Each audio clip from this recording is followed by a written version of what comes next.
5T बोली लोके बुझुते एटा पांड्यानकर डाकना आम शासन व्यवस्था बहुत भल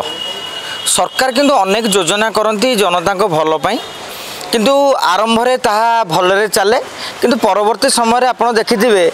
माने कौन सी समस्या गोटे जनता लोक उपस्थापन कले ताकू किभली भाव में समाधान करा जाई परिवो प्रथमे किछि किछि व्यवस्था को भल करा जाए तापरे धीरे धीरे स्टाफ शॉर्टेज भित्तिभूमि अभाव यही सब आड़े योजना गुड़िक सठिक भाव में कार्यकारी करा जाई पारु नै आमे आशा रखिबा जेतु आम शासन व्यवस्था आज ठारू आरंभ होईची तार उद्देश्यटा तो भल किंतु कार्यकारिता केते सफल रूपायन होचे ता तो समय कहबो आमे ताकू तापर आमे तर्जमा कले भल हबो एवं आउ गोटे कथा लक्ष्य करिवे राजनीतिक दृष्टि जो चर्चा चली जे सेते बेले जो 5T थिला एबे सेटा आम शासन होईची मोहन सरकार कुआडे कॉपी करिसेंदी बोली गोटे चर्चा होची से संपर्क रे जदि मतामत कुहा जाए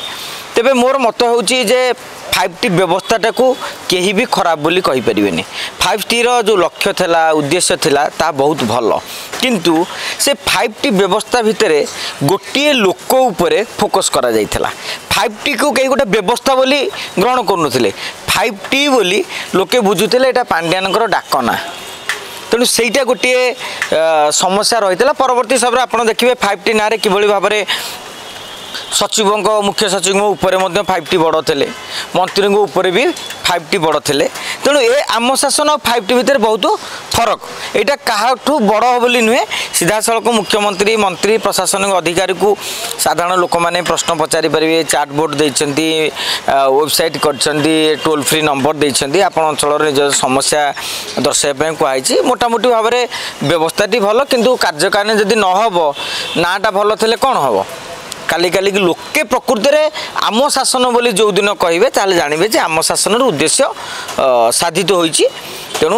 मोहन सरकार जो नुआ टेक्नोलोजी प्रयोग करें गोटे सकारात्मक दिगरे चिंता करवा जे सरकार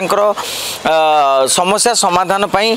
समस्त खाली टेक्नोलोजी नुहे आवश्यक मानव संबल नियुक्त करी ताकू जमती लोकंर प्रतिदिन समस्या को आपन पकईकी रखिदे मस मस धरिकी ताले किछि लाभ नहीं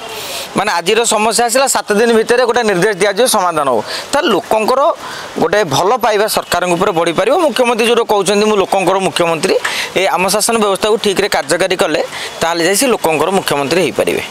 तेरे एभली किसी गुरुत्वपूर्ण खबर देखा चाहती आम चैनल को लाइक सब्सक्राइब और शेयर करो।